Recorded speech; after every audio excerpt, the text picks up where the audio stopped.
So there we are. This is today's show, as I mentioned earlier. Another thing I should put onto our list is don't pick your ear when people are staring at you. I wasn't. I was just smoothing my hair on the side there and making sure my glasses fitted on my big, fat, and stupid head. Not really fat and stupid, but it's just my head, really. So with that, it's good to have you here. I'm going to be sharing a ton of stuff with you in this session, and it's all about the 15 killer tips I promised you, all about what you need to do to be a better motivational speaker. Bearing in mind that I said from the very beginning that this is not necessarily about becoming a motivational speaker. These are killer secrets of just being a speaker or a communicator in your niche, because I think that's where you need to go as a speaker. I don't think you should be spending a lot of your time just trying to get out there and competing with the likes of me, because at the moment, I mean, I've got loads of gigs coming through, but I offer a lot of different things to people.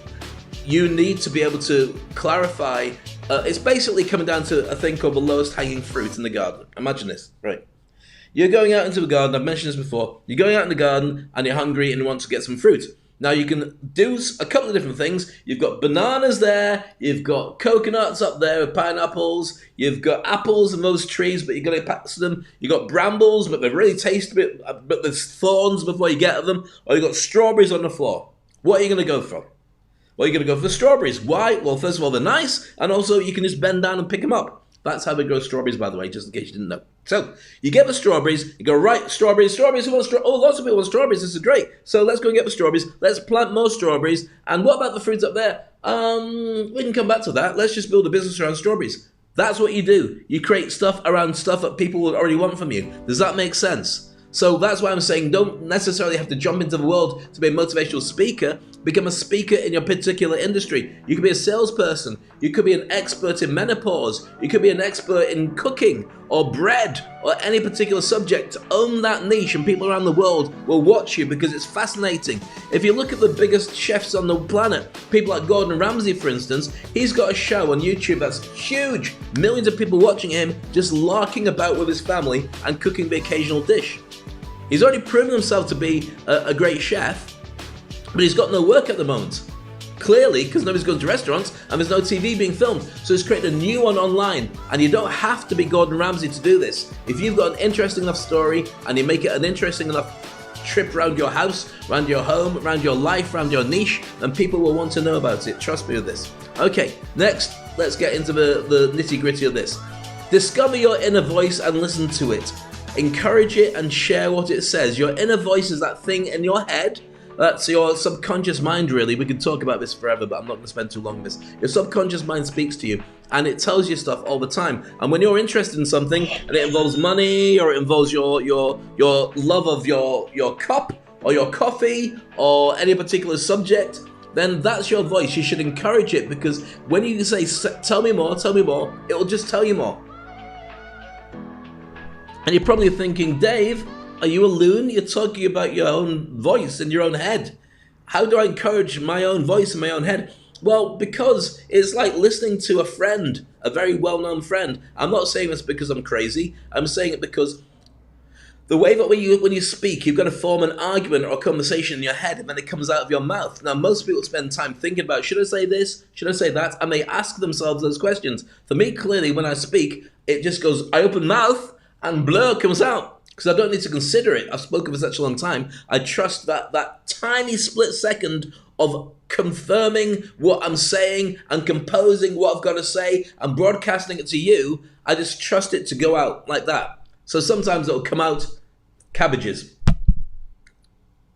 Well, I hadn't thought about that. I didn't know I was going to say cabbages, but I did. If you look in my eyes and rewind it, you can see cabbages were coming into the conversation. It makes no sense whatsoever. Let me move on. But there, trust what it is and get used to doing it. The more you trust it, the easier it will be for that stuff to come out when you think about it. Number two, understand the new business model of a speaker.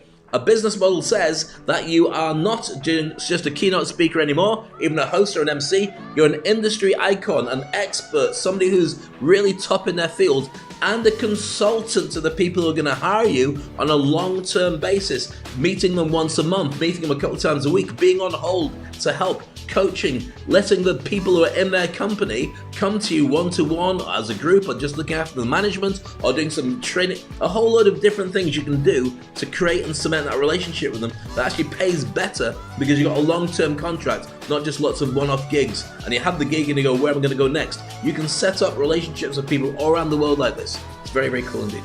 All right, number 3 is this one. Said person number 3, pick a fight with something you passionately want to stop. So for me, I pick a fight all the time of education. Why? Because I don't believe that we're educated properly to deal with all the stuff that we've got to do with life. So I don't think that your schooling set you up for a job. I don't believe that your schooling set you up for the relationship that you have with the people around you, especially the ones that you get married to. I say ones, could be several, might be one, depending on your culture, or whether you get divorced a lot. All these things could have been taught better at school. And I know you're saying, but Dave, what about marriage? Well, what about finances? Seriously, were you told about finances at school? No, that's what you were told about when the banks got onto you and said, you're overdrawn, we're going to take you back for credit cards. Then they ring up and said, we'd like another credit card. All this stuff, if they taught you at school, do not spend any money on credits, just make sure you save and upgrade as you go. Or these are the best ways to make money, and these are the ways that maybe you should be thinking about. And it taught you business models from being a child. Then what you'd have is a much smarter way of doing business, and you wouldn't be in debt right now, and recessions wouldn't happen the way that they do. And I know I'm ranting about it, but that's what I'm up against. My passion, and I share it with you every single day, is just how badly we were taught to deal through education with what we really need to be able to do in life. That's what I argue about every single day. And sometimes people go, Dave, well, I disagree with you. I couldn't give a monkeys. I couldn't care less. There's something so passionate to me and makes me so angry that we end up with so many people who are badly informed, who take all their information from the news or even from the banks about how they should be taking out bigger loans to do stuff.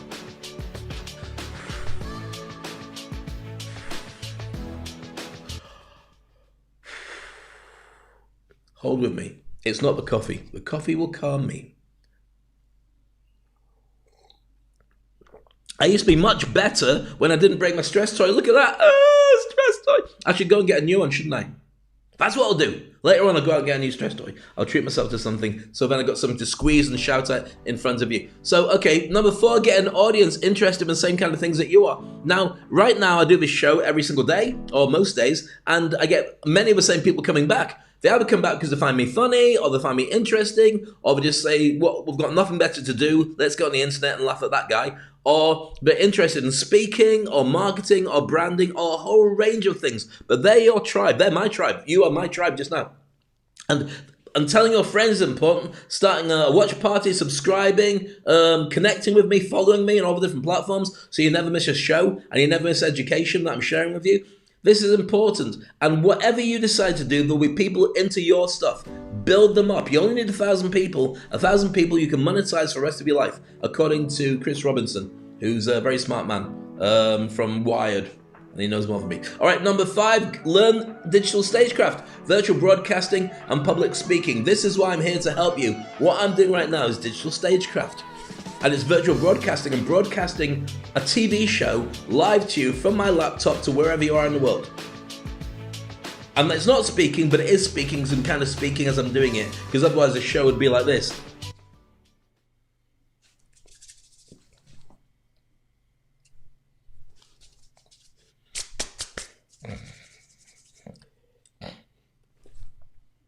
And you would say, what is that idiot talking about? Why doesn't he just say something? So it is speaking. So digital stagecraft is the ability to do stagecraft, but not on a stage, through the internet. And virtual broadcasting means that you're not a speaker, you're actually broadcasting like a TV station. And that's important to know, because you are now at the same level, or you have the ability to be at the same level as any broadcaster anywhere. The only thing that's missing is the money to put into scaling you up through advertising and so on. That's the only thing that's missing. I mean, this show, I put it together about half an hour before I broadcast. All the bits and pieces that go into it. It's true.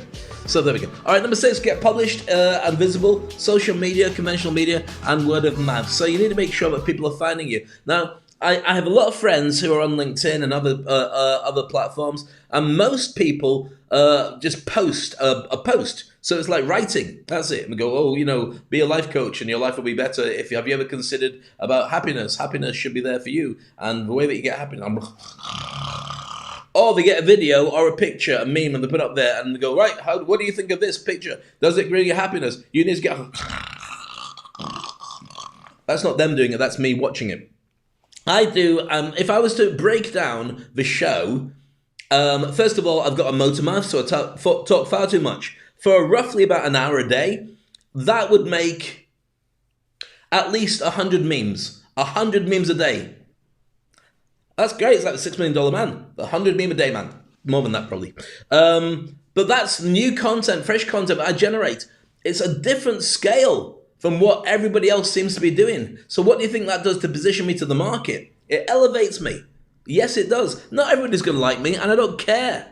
I really don't care if people don't like me, but that I'm visible. You know what people have bumped into online who say, Dave, I watch your show. Or I have meetings with people who say, yeah, I've been watching your show. Or I get messages from people saying, I watch your show. Not all the time, once in a while, but the consistency of what I'm doing for an hour every day, you can't buy that with Google ads, or you can, but you can't. You've got to spend a lot. You know what I mean. Number 7, collect evidence and produce great content proving that you are worthy. Well, I've just done 50 shows, and you need to keep all the evidence of the stuff that you've done. Every gig I've done, by the way, certainly for the last 5 or 6 years, I would get photos and video footage of me working the gigs. And people would say, well, that's a pain. And I said, no, because how are you going to get more gigs unless you can prove to people that you've done it? So of all your posts, keep the analytics. Find out how many people you've reached, who's interconnected, but more than anything, because they're vanity metrics, but they're kind of a good place to start. What did that convert to? What did that turn into? Did he get business as a direct result of doing it? Did he get inquiries? Did he get more followers who then turned into inquiries? This is important, because if at the end of it, all you get is a load of people saying you're great, or a lot of people saying that's important, a lot of people saying, yeah, I agree with you, but then you're running out of money because nobody's spending any money on you, you should stop doing whatever you're doing and focus on your hedgehog. I'm not going to talk about that today, but it's really important that you understand it. In fact, I probably could add the hedgehog thing to it. Should I? Hold on, let me just see if I can find the hedgehog diagram. Okay, this is it. All right, so here we go. 3 different circles. The one that looks like a grape, the green one, we'll come to that in a moment. Start off with the blue one that looks like a blueberry. What are you best at in the world of doing? The red one, which looks a bit like a red apple. What are you passionate about? What do you love to do? And the green one, which looks like a massive grape. What drives your economic engine? What will people pay for? Those 3 things are super important for you to be able to be successful, because that's pretty much what you should be speaking about. And that's what your audience is going to want to know more about when you start talking about it as well. Does that make sense? Yes, Dave. Thank you. Okay, then. So let's go back to our original list. And we're building number 8.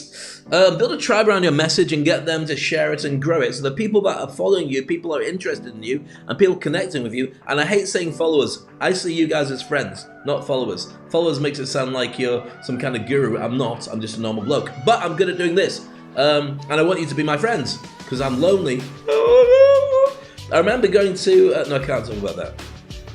I know you want me to talk about it now, but I said I'm not going to talk about it. It was a look. No, I can't. It's just bad. It's bad. I can't talk about it. Well,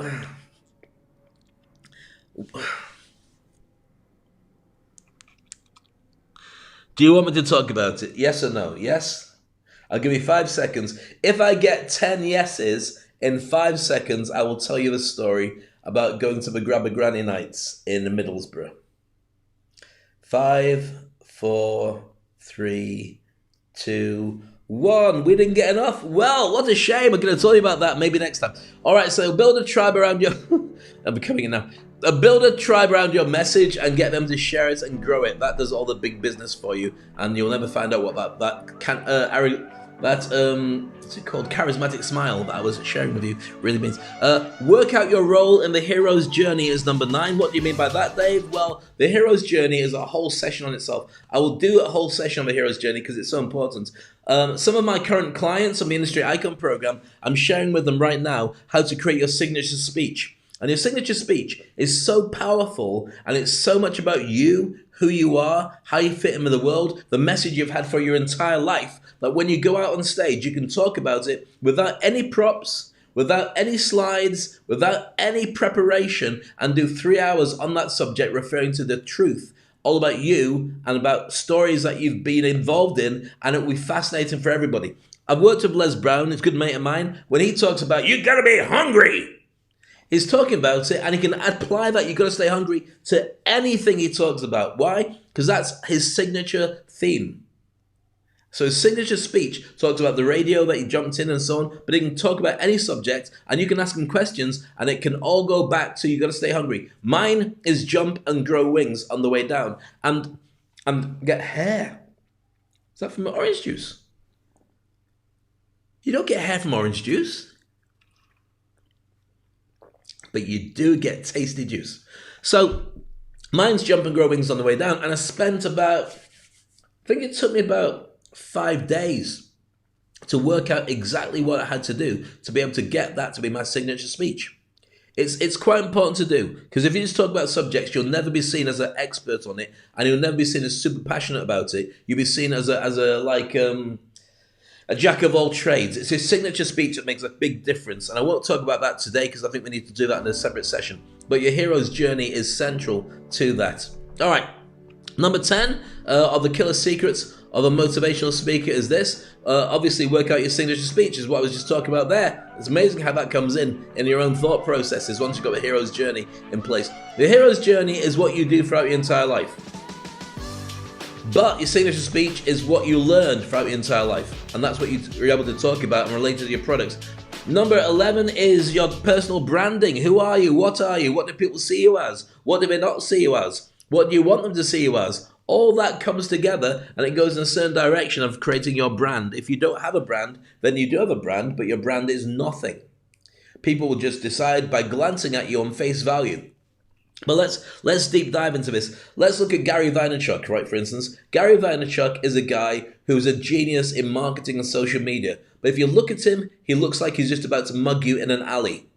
Wearing t-shirts, he's always got stubble, he's got short hair, usually relatively unkempt, because he's always scratching his head and looking at stuff like that, wearing training shoes and jeans. You wouldn't know he's a multi-millionaire, super successful guru of marketing and knowledge about the internet, but he is. So he is able to create a brand around rebranding himself as a scruffy man who's a genius in marketing. Now, if you don't have that genius of marketing behind you, so you're recognizable at it, you'll just look like a scruffy person who's waiting to mug people in an alleyway. Not saying that you're doing it, because it doesn't happen now, because nobody walks in alleyways, because everyone's sort of like in lockdown. But you get the general idea. Your brand has to be in alignment with the message you're sending out, and you've got to create lots of social media and lots of social proof so people believe and can see that you mean business, and they'll get exactly what it says on the tin. Not that you're in a tin, but you know what I mean. All right, so create your personal branding is number 11. Number 12 is equally important. Create constant relevant content and appearances. You could be brilliant at doing this, but if nobody finds out about it, it's useless. If you only pop up on other people's podcasts and don't create your own, it could be content, it's useless as well. I mean, let's dig in deep for this whole point. Let's just go deep on this one thing. You are working towards becoming a broadcaster. That means ultimately becoming a broadcasting house. What do I mean by that? You are now going up against MSNBC and Fox and CNN and BBC and whoever the hell you want to think of. I said a bad word. I said a potty word. Whoever, heck, that's pretty bad as well, you want to think of, because you might be doing one thing. You might be doing one show once a week. But if that show is good enough, and you should consider it to be working towards being good enough to be voiced or shown on a proper network, not just YouTube, and you can put it on YouTube and it counts anyway, then that channel you've got on YouTube is like your own channel on a proper TV station. I think the proper TV stations are going to take a massive dive and might not even exist in 10 years' time. That's a big thing to say. But apart from the fact that they have the ability to create incredible content where they ensemble stuff and they've already got a massive reach because people have cable TV and so on and they watch it. How many people now are watching on the internet? How many people would watch the late night talk shows like Stephen Colbert and Trevor Noah and James Corden and Jimmy Fallon and Jimmy Kimmel? How many people watch those shows on YouTube as opposed to watch them going out live on the cable, which you've got to subscribe for? You can get them like not simultaneously, but not long after, or the next day you can watch them. Why would you pay for a proper TV? That's the business model that's really difficult. When it comes to advertising, during the ad breaks, nobody wants to watch advertising. Nobody enjoys it. So if you can cut it out with Vivo, people will do that. But if you can go online and not have to suffer any, and you can watch the best bits of all those shows, you see where I'm going with this? Really interesting time to get into it, and I think it's huge opportunities for you too. Okay, number 13, get booked, get paid, cash or equivalent. I will spend time on this subject specifically in the future about getting paid. When you first start, people want to pay you nothing. I mean, if you're going for a while, people still want to pay you nothing, but there's no reason why, certainly early days, you should turn around and just lose the gig because of that. You need to get established, you need to get people to buy into you, or at least you need to get eyeballs on what you do, and you need recorded footage. You see, when I'm doing a show like this, every day I'm producing about an hour's worth of content. An hour's worth of content. So I can chop it up and use it as separate sections. I can sell it as part of a coaching course and do a ton of different things. It's not wasted at all. So you need to think about that as well. So when you're doing it and creating content, you've got to be out there so people can find you and make sure that they pay you in some way, shape or form. Sometimes getting the footage is payment. Sometimes getting a mailing list is payment. Sometimes making sure that they tell you and the sponsors they're working with, or they let you send an email to them that they send out to people. That could be payment as well, or part payment. There's lots of different ways when you look at the marketing that can be very effective. Number 14, get evidence before, during and after, and get testimonials from people. Usually the people you're working with, you say, look, can I get a video testimonial, or you give me a written testimonial? At the very least, start off with your LinkedIn, get people to do the testimonials, referrals. Do one for them first, get them to do it straight back to you afterwards. But if you can do at events, get somebody to do a video testimonial. There's a way of doing it, but you've got to do it fast. If you let them off with saying, I'll do it for you later, they never do it and you can never chase them up again. Trust me, been there, got the t-shirt, but not the testimonial. And the last one, number 15, is this. Publish, rinse, market, and repeat. Create your content, get it out there, let everybody know that you're creating this content, and then bring it back, chop it up, market it again, send it out there, and do the whole cycle one after the other. That's how you do it. That's how you do the cheat sheets. That's how you create that relationship with the market. And I hope you found that as fascinating as I did, because we're doing that every single day. If you want to know more about this, take a shot of it now. I'll hold still. Actually, I don't really want that to be the picture, but it's too late. It's done now. So next up, we're going to teach you how to become an industry icon. Hope you're as excited as I am. This is Speak on Stage.